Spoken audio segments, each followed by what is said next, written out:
Good evening, my BC WrestlePod nerds out there, and welcome back to another episode of the Takedown Troupe, your TNA Wrestling weekly post show here at BC WrestlePod. My name is Mikey El Jefe of BC WrestlePod, and I am here soloing, leveling it tonight. Unfortunately, my other co host, Radio Free Will, was busy with other obligations, but I will be here tonight to break down the Thursday May 28th edition of TNA Wrestling. So before I get into all of that, really quickly, you can catch us going live all throughout the week on various days, and you can pick your favorite streaming site, whether that be YouTube, Instagram, Twitch, Kick, or Facebook Live, where we go. So this is streaming everywhere. You could just pick your favorite, pick your poison, like in wrestling, and hope it's a good one. But we also have social media that you can follow as well. We are at BC WrestlePod across most social media sites, where you can see clips from our shows, report cards of the weekly TVs and the pay-per-views, as well as some other fun goodies over there that you can only find on the socials. We also have some merch available at our shop, bcwrestlepodshop.fourthwall.com. And last but certainly not least, we have a coffee bot, however you want to pronounce it. And it helps us pay for all these pay-per-views, especially this summer, because this is going to be a jam-packed one, and we are going to need all the help we can get. So with that out of the way, I am here to break down this week's TNA Wrestling. This is a bit of a shorter show, not much to discuss. We had pretty much a good chunk of our opening and main event take the um, time slots, but we got some other stuff to talk about as we are gearing up for Slammiversary come the end of the month in June. So let's get things started. So here we go. We kick things off with this week's TNA with our men's champions challenge. So this is the team of all of our men's champion in TNA, which includes the TNA World Champion Mike Santana, the TNA International Champion Mustafa Ali, our X Division Champion Cedric Alexander, and our Tag Team Champions Brian Myers and Bear Bronson. And Cedric, Bear, and Brian make up the system. So that's on the champion side. And then on the challenger side, you have former X Division champion Leon Slater, number one contender to the TNA World Championship, Eric Young, TNA legend Frankie Kazarian, newly returned from injury, Casey Navarro, and the lone wolf himself, Elijah. So the way that this match works, if you are unfamiliar with the Champions Challenge, is that all the champions on one side will take on a team of challengers or TNA All-Stars on the other side. Now, if the champions win, then I mean it's bragging rights at this point. But the big one and what gives this match a little bit of an edge to those who are on the challenger side is that if the challenger side wins, whoever gets the pinfall or submission for the team will be given a TNA championship match depending on the champion that they pinned. So if Mike Santana gets pinned, then the winner gets a TNA World Championship match and so on. So it does create a little bit of urgency from our challengers in order to try to win it, not only for their team, but be the one to get the pin because this allows them to get a championship match of their choosing. I have to say, this was probably one of my favorite matches of the entire night. This is a little bit of a spoiler. Well, not a spoiler, but we only had 4 matches tonight. And of the 4, I think this one was probably my favorite. There's a lot of energy in this match. Everyone got a chance to tag in and show them what they got. Mike Santana being the only face on the champion side was very interesting to see. And then on the challenger side, you pretty much had a 3-2 split, which was really cool and really fun to see. But again, I really enjoyed this match. This was probably my favorite match of the entire night. Not only did we get to see everyone tag in and do what they do best, but it really got an opportunity to showcase some of the people that don't necessarily get a lot of time. For example, I think Mustafa Ali is very underrated, and it was really fun to watch him. Cedric is great. Bear is great. The champions were all spot on here. But of course, my two standouts for this match, of course, is Leon Slater and Casey Navarro. Leon Slater trying to bounce back from losing the X Division Championship to Cedric Alexander 2 weeks ago, and that 2 out of 3 falls match, which is up there as probably one of my matches of the year, which was fantastic stuff. And Casey Navarro, returning from injury, kind of was finished off his feud with AJ Francis and now finds himself possibly getting into some championship contention. I thought this was really fun. It did tease a lot of some cool matchups I would like to see down the line, depending on where the direction goes. But ultimately, the finish of this match sees Leon Slater being able to set up Mustafa Ali, tags in Casey Navarro. Casey Navarro hits his finisher, Blessing in Disguise, which looks really cool. And Casey Navarro pins the TNA International Champion, Mustafa Ali. So the winners of this match is the challenger side of Leon Slater, Eric Young, Casey Navarro, Elijah, and Frankie Kazarian. But specifically because Casey Navarro got the pin, he gets a championship match for the TNA International Championship at some point. My guess is probably at Slammiversary. Really solid opening for this episode of TNA. And honestly, it was my favorite match, which means that everything else on this card was, let's just say, it ranges from my enjoyment level. We move on from our opening match to our first backstage segment. Gia Miller is here interviewing former TNA Knockouts champion and NXT star Ariana Grace and NXT Stacks of Birthright. Still hate the name. And basically, this is exactly what I thought it'd go. Ariana Grace complains that Santino is the reason that she couldn't get a rematch, and Santino's to blame for losing the championship. Stax is going to teach Santino a lesson tonight, and he's going to make sure that his daughter is watching and all that good stuff. So, very typical slimy heel tactics, annoying. And here I thought we were done with Ariana Grace, but oh boy, I have made it abundantly clear that I am not the biggest fan of these two being here. I'm also not the biggest fan that now they're feuding with Santino. And when we get to the match, I called it last week, but we are going to get these two versus Indy and Santino next week, which I'll talk about more when we get into the match that was set between Santino and Stax. But ultimately, is the pre promo as we would see Stax and Santino link up and lock up later in the show. After this backstage segment, we go into a pre-tape, which was a vignette between the Broken Hardys and the Righteous, basically cutting a back and forth promo, talking about their ideology as a tag team and about each other. And this is to setting up the Wicked Garden match next week on TNA. Don't know what that means. I am intrigued. I'm also a little terrified because the Hardys winning against the Righteous again does not make me really fun. It doesn't make me a happy person because, yes, I'm biased. I love the Righteous. I truly do. But the tag team, the men's tag team division specifically, like we have feuds that are not just or that are not for the title, but the Hardys have always gotten the better of the Righteous, and I feel like the Righteous need to be put over in this match. So hopefully the Hardys will put them over. I doubt it, but we will see next week how this goes. And I'm interested to see what a Wicked Garden match is going to be. Is it live? Is it pre-taped? We shall see how that turns out next week on Thursday.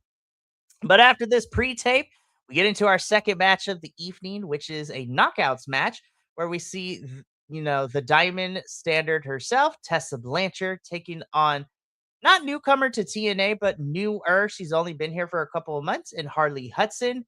I thought this match was pretty solid. It was nothing to write home about for sure. I do think that the chemistry was not the best between Tessa and Harley, but I do think that as the match hit its second and third act, I do think that the chemistry did get a little bit better.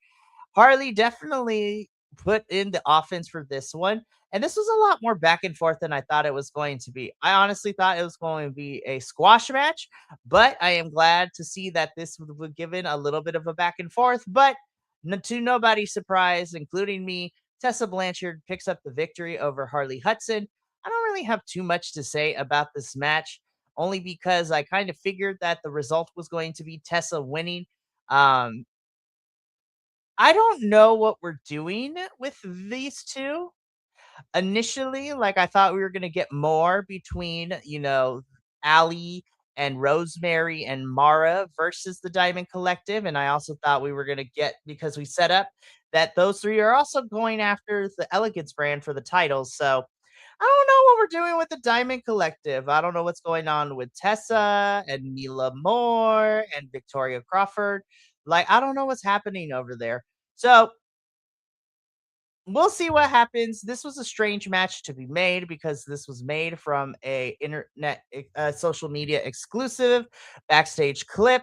So very weird that we got this match, but hey, Knockouts division, love them. I want them to get more time and we need to develop the stories a little bit better. But again, this wasn't that bad. It was serviceable. It was fine, but I do want to see better from everyone and more feuds because we have some knockouts. We're just not using them a lot right now.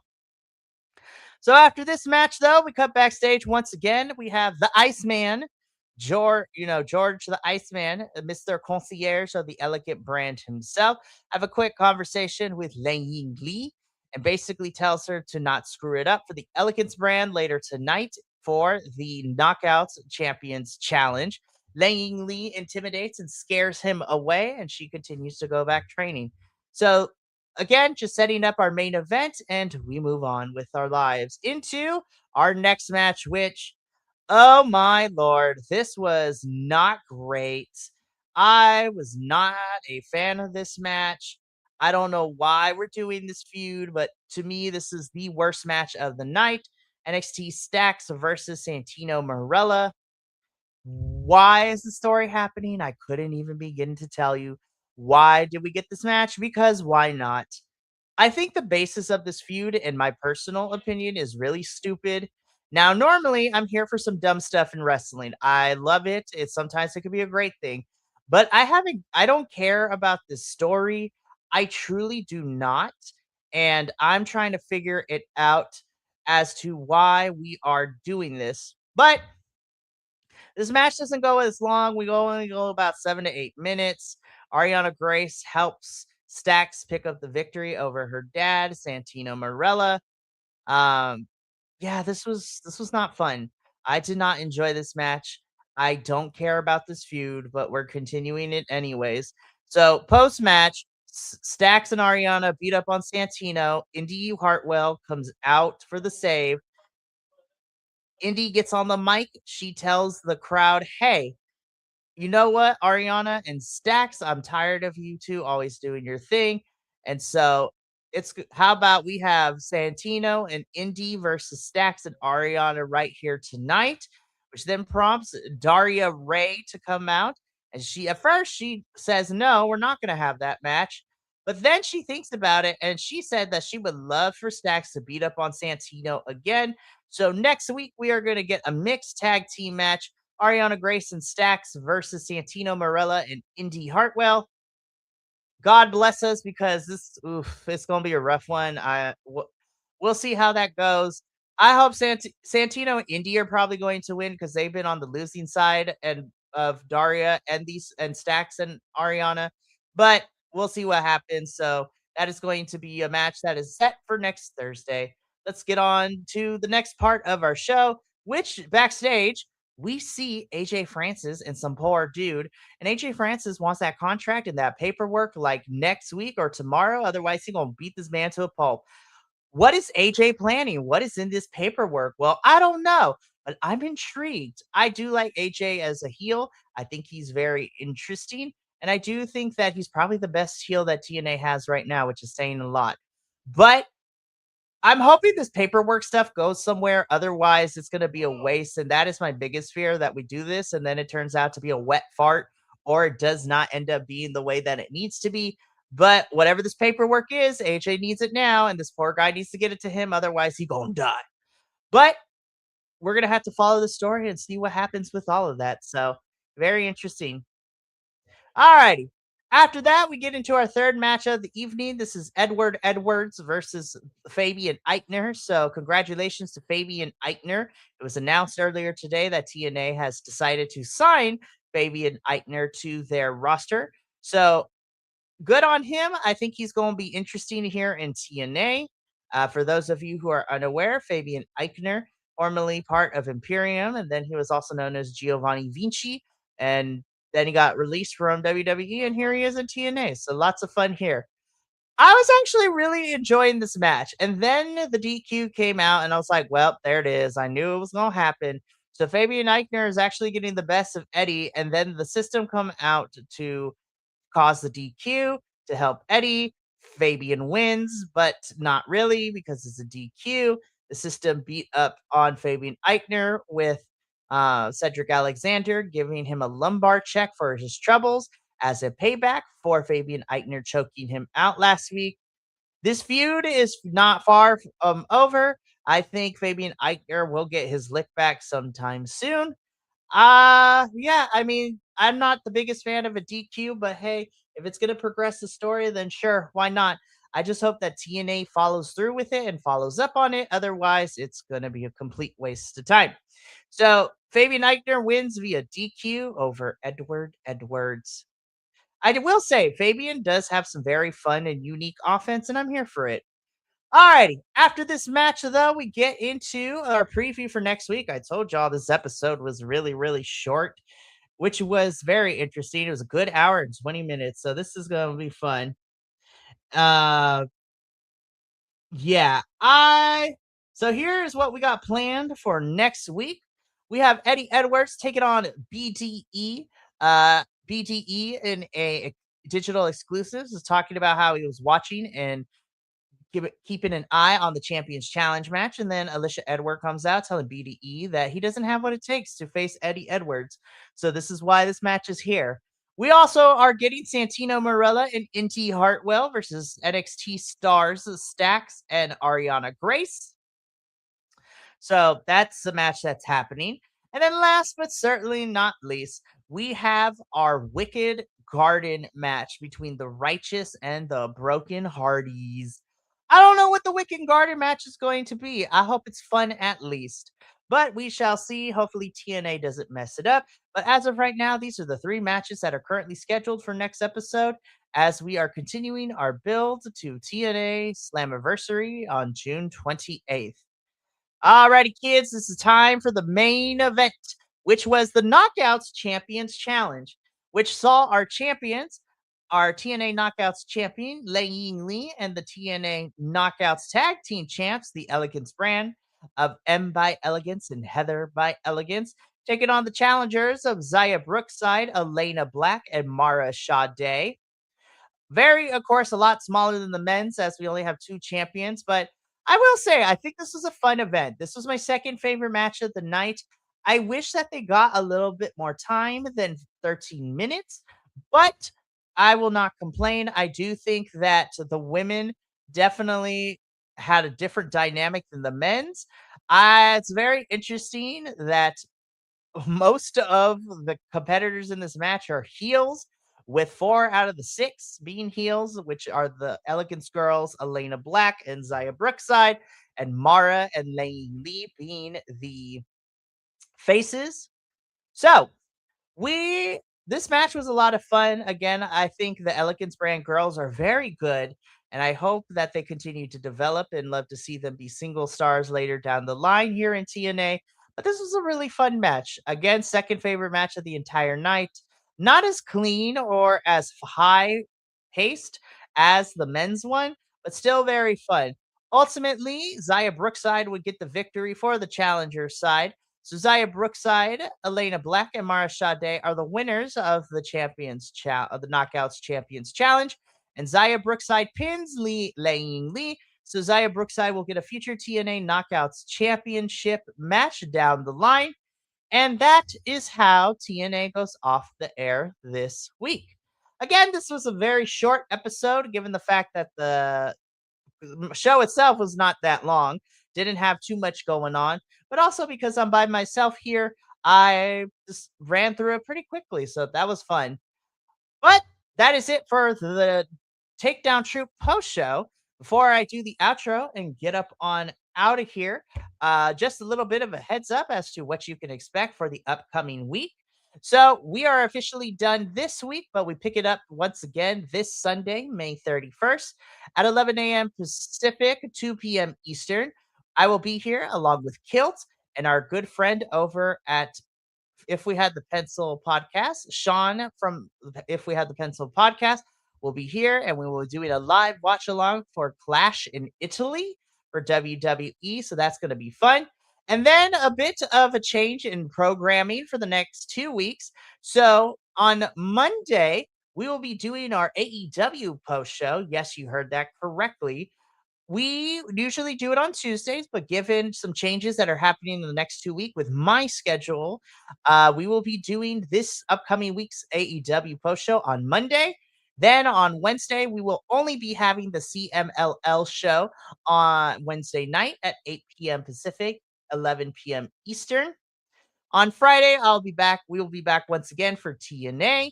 And then on Sunday next week, we will have our AAW post show because of reasons.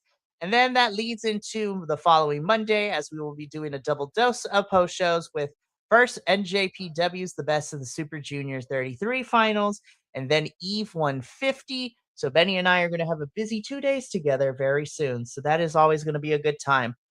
But that's going to be it from me here this evening. Thank you so much for tuning in to this very quick post show on the May 28th edition of TNA. I will see y'all again on Sunday for the WWE Clash in Italy watch along. So, from all of us here at BC WrestlePod to you at home, remember, take care of yourself, love one another, stay iconic, and more important than anything, you always deserve to finish your story. I'll catch you Sunday with my friendos, and hopefully you can join us for Clash in Italy watch along. But until then, sayonara, adios, and until next time, peace.